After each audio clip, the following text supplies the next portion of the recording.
سلمان فارسی رضی اللہ تعالیٰ عنہ فرماتے ہیں جنگ خندق کے موقع پر شدید غربت کا عالم تھا اور مسلمان دفاعی محاذ پر جنگ لڑ رہے تھے.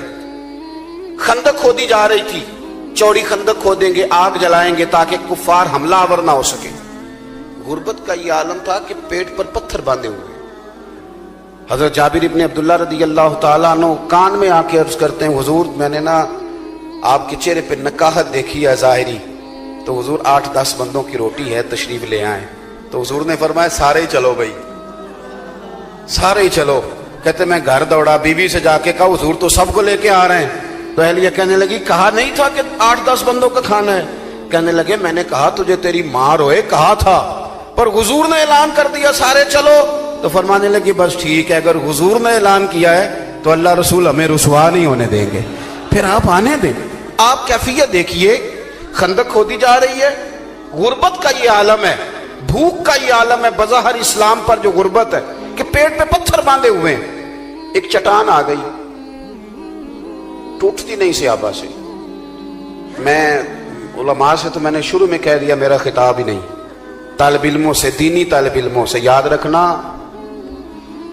مسجد میں خطبہ دینا بھی بڑی شان کی بات ہے، لیکن مسجد کمیٹی والوں کی نہیں ہوتی، مسجد اللہ کی ہوتی ہے. رب کا گھر سمجھ کے کبھی جھاڑو دے نا تو بخاری میں وہ حدیث بھی ملتی ہے کہ جو بوڑھی جھاڑو دیتی تھی اور وصال کر گئی، صحابہ نے بتایا نہیں تو اللہ کے رسول نے قبر پہ کھڑے ہو کے دوبارہ جنازہ پڑھا تھا.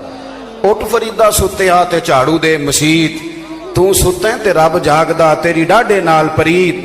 لیکن نا اگر نبی کریم سارے کام دستے مبارک سے کر لیتے ہیں، یہ بھی سنت حضور نے ہمارے لیے چھوڑی ہے. چٹان نہیں ٹوٹ رہی تو فرمایا میرے ہاتھ میں لاؤ نا تھوڑا، مجھے دو نا کدال، لاؤ میں توڑتا ہوں.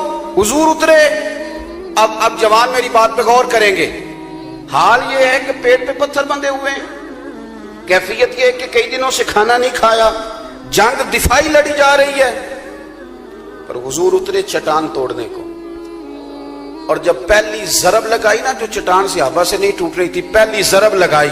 ابھی مدینہ بھی فتح نہیں ہوا، مکہ بھی فتح نہیں ہوا، ابھی قریب قریب کے علاقے بھی فتح نہیں ہوئے، لیکن ایک چٹان پہ ضرب لگائی حضور نے. صحابہ کہتے ہیں کہ وہ تھوڑی سی ٹوٹی تو نعرہ پتہ کیا حضور نے لگایا، فتح ابھی مکہ بھی نہیں ہوا، لیکن یہ ولولہ دینے کا انداز میرے نبی کریم کا.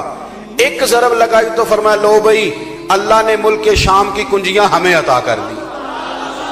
دوسری ضرب لگائی تو فرمایا لو بھی روم بھی فتح ہو گیا.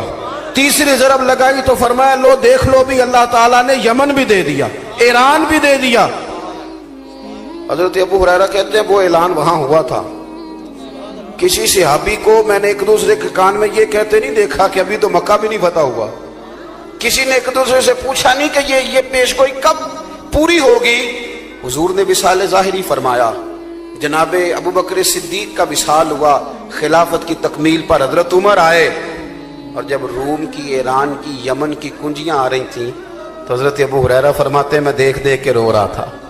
لوگ کہہ رہے تھے کہ وہ چابیاں آ گئی، ملک فتح ہو گیا، اور مجھے وہ خندق کے اندر ضربیں لگاتے مدینے والے محبوب کی باتیں یاد آ رہی. بھائی آپ آگے تو بڑھیں، آگے تو بڑھیں. یہ زندگی کے اندر ٹھہر جانا، مایوس رہنا، میں کر کچھ نہیں سکتا، ہو کچھ نہیں سکتا. حضور مفتی اعظم ہند شہزادہ اعلیٰ حضرت مولانا مصطفیٰ رضا خان صاحب رحمۃ اللہ علیہ کے سامنے تقریر کرتے کرتے کسی خطیب نے کہہ دیا مسلمان بڑے بد نصیب ہیں، آج پستی میں چلے گئے. تو حضرت فرمانے لگے مولانا ٹھہر جاؤ، جو مسلمان ہوتا ہے وہی تو خوش نصیب ہوتا ہے. جس کو حضور کا کلمہ پڑھنے کی توفیق نصیب ہے وہ بد نصیب ہے. وہ تو کنتم خیر امت میں داخل ہے. اور آپ نے یہ کیا کہہ دیا، ان کو خوش کریں، خوشخبری دیں. اس لیے نبی پاک صلی اللہ علیہ وسلم نے حضرت سیدنا معاذ ابن جبل رضی اللہ تعالیٰ عنہ کو یمن بھیجتے ہوئے کہا تھا لوگوں کو خوشخبریاں دینا، مایوس نہ کرنا. تھوڑا سا اپنے اندر یہ شوق پیدا کریں آگے بڑھنے کا. ایک تیسری بات آپ کی خدمت میں عرض کرنی ہے، پھر بات کو سمیٹتا ہوں. خودداری نہ حسن ہے زندگی کا، خودداری شخصیت کا وقار ہے. اللہ کے پیارے رسول صلی اللہ تعالیٰ علیہ وسلم نے نا اپنی امت کو لوگوں کے سامنے ہاتھ پھیلانا امت کا پسند نہیں کیا. ترمذی شریف میں حضرت انس بن مالک رضی اللہ تعالیٰ عنہ کی حدیث موجود ہے. حضور نے فرمایا اپنے دکھ دنیا داروں سے نہ کہنا، نوابوں سیٹھوں سے. اپنے دکھ دنیا داروں سے نہ کہنا اللہ تمہیں کبھی غنی نہیں کرے گا. فرمایا اپنے دکھ اپنے رب کی بارگاہ میں بیان کرنا، جلدی یا دیر سے اللہ تمہیں ساری دنیا سے بے نیاز کر دے گا. خودداری تھوڑی سی نا زندگی میں پیدا کریں. کچھ بھی نہیں ہے، کچھ بھی نہیں ہے. یہ جو ہم سمجھتے ہیں نا کہ شاید وہ فلاں سیٹھ صاحب ناراض ہو گئے تو خدا جانے کیا بنے گا، کچھ بھی نہیں بنے گا. جتنے جتنے لوگ سیٹھ ہوتے جاتے ہیں، عہدوں پہ جاتے ہیں، اتنے اتنے تو بیچارے کانپنے لگتے ہیں. یہ جتنی کرسیوں پہ حکومتیں کھڑی ہوتی ہیں، ایک نہ ایک پایا ہل ہی رہا ہوتا ہے. یہ بیچارے پریشان ہی رہتے ہیں. خودداری جوانوں کے لیے بڑی ضروری ہے. ہمارے بچے، آنے والی نسل سہارے ڈھونڈنے لگی ہے. کہتے ہیں وہ میری لندن والی کبھی پھپھو مہربان ہو گئی تو کام بن گیا. امریکہ والا ماموں اگر کبھی رشتہ داری کر لے تو پھر خواب دیکھتے ہیں بچے کہ سویرے اٹھوں تو پیسوں کا توڑا میرے چارپائی کے نیچے پڑا ہوا ہو. اس طرح نہیں ہوتا. آپ خودداری کے ساتھ جینا سیکھیں، خودداری کے ساتھ. حضرت ابو ہریرہ رضی اللہ تعالیٰ عنہ فرماتے ہیں ایک شخص نے آ کے کشکول طلب دراز کیا، اور کہاں دراز کیا؟ جہاں سے کبھی کوئی خالی گیا ہی نہیں. سرور کائنات کی بارگاہ میں ہر ایک کو ملتا ہے. کون دیتا ہے دینے کو منہ چاہیے، دینے والا ہے سچا ہمارا. کشکول آگے کیا، حضور کچھ دیجئے. توجہ ہے میری بات پر؟ حضور نے فرمایا کیوں مانگتے ہو، تمہارے پاس کچھ نہیں؟ عرض کی حضور ایک پیالہ، ایک کمبل. ہے کوئی اتنا غریب اس محفل میں بیٹھا ہوا؟ ویسے کسی سے پوچھ لیں حال کیا ہے تو بڑے غریب نکل آئیں گے. بھائی ایک پیالہ اور ایک کمبل، اتنا زیادہ غریب بھی کوئی ہوگا؟ اس نے کہا حضور صرف ایک پیالہ اور ایک کمبل. تو کریم نے فرمایا لے کے آنا. وہ لے کے آئے تو حضور نے اس کی بھی بولی لگوا دی. کون خریدے گا؟ ہے کوئی خریدنے والا؟ ایک صحابی نے کہا 1 دینار، ایک نے کہا 2 دینار. حضور نے 2 دینار میں بیچ دی. فرمایا جا 1 دینار کا گھر کھانا لے جا اور 1 دینار کا نا کلاڑا خرید کے لا. وہ کلاڑا. پیشہ جوانوں کوئی بھی برا نہیں، کوئی پیشہ برا. ایک برا ہے کسی کے آگے ہاتھ پھیلانا بس. اور غیرت ہے بڑی چیز جہان تگ و دو میں. حضور صلی اللہ تعالی علیہ وسلم نے فرمایا کلاڑا لے کے آ. صحابی کلاڑا لائے تو صحابہ کہتے ہیں بڑے نصیب والا تھا یہ شخص. وہ کلاڑا لائے تو اس میں دستہ حضور نے اپنے دستے مبارک سے لگایا. فرمایا جا کے نا لکڑیاں کاٹ جنگل سے، انہیں کاٹ کے بیچ، کھا بھی اور کھلا بھی، پہن بھی اور پہنا بھی، پی بھی اور پلا بھی. جا 15 دن نظر نہ آنا. کہتے ہیں 15 دن کے بعد آئے تو حضور نے فرمایا اب کیا حال ہے؟ عرض کی حضور پہلے ایک پیالہ تھا اب سارے گھر کے برتن بن گئے. پہلے ایک کمبل تھا اب سب کے لیے بستر تیار ہو گئے. آپ کے اندر جب خودداری آتی ہے، جب عزت نفس آتی ہے، لا یسألون الناس الحافا. قرآن مجید نے اصحاب صفا کی تعریف کی کہ وہ لپٹ لپٹ کے سوال نہیں کرتے، وہ دیکھتے ہی نہیں. وہ نہیں یہ کام کرتے کہ کون آیا ہے تو کیا لے کے آیا ہے اور کون آیا ہے تو کیا دے کے جائے. یہ مزاج نہیں.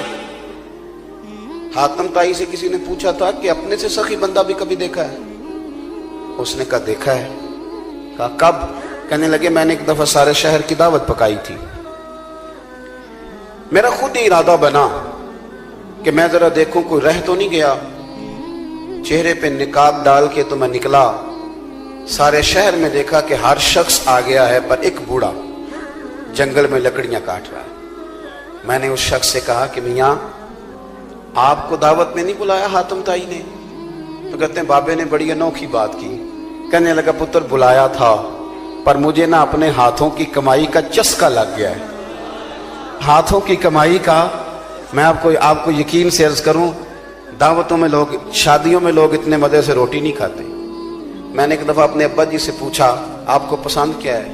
کہنے لگے پتر جی تو بھوک لگی ہوئے تو ہر شاہی پسند ہے، پھر تو چٹنی بھی بڑی پسند ہے، تو نہ لگی ہوئے تو پھر نخرا ہی ہے، پھر یہ ہے کہ جو بھی پکا ہے اس میں نقص ہی ہے. وہ کہنے لگا جی مجھے اپنے ہاتھ کی کمائی کا نا چسکا لگ گیا ہے، اب مجھے دعوتوں میں زیادہ لطف نہیں آتا تو میں اس لیے نہیں گیا. حاتم طائی کہتے ہیں میں واپس لوٹنے لگا تو اس نے آواز دی. اس نے کہا پتر دعوت پہ جا رہے ہو؟ میں نے کہا ہاں. تو کہنے لگا یہ 5 دینار میرے بھی لے جا. حاتم طائی کو تو ضرورت نہیں تو لنگر پکانے والے کو دے دینا، بڑے بڑے اچھے لوگوں نے کھانا کھانا ہے، چلو میرا بھی حصہ پڑ جائے گا. حاتم طائی کہتے ہیں میں گھوڑے سے نیچے اترا، بابا جی کا ہاتھ تھام کے میں نے کہا بابا میں تو مالدار ہو کے سخی ہونا، تو غریب ہو کے بڑا سخی ہے. وہ کیا کہتے ہیں درویش، مالاں والے سخی نہیں ہوندے، ਤੇ ਸਖੀਆਂ ਕੋਲ ਮਾਲ ਨਹੀਂ ਹੁੰਦਾ।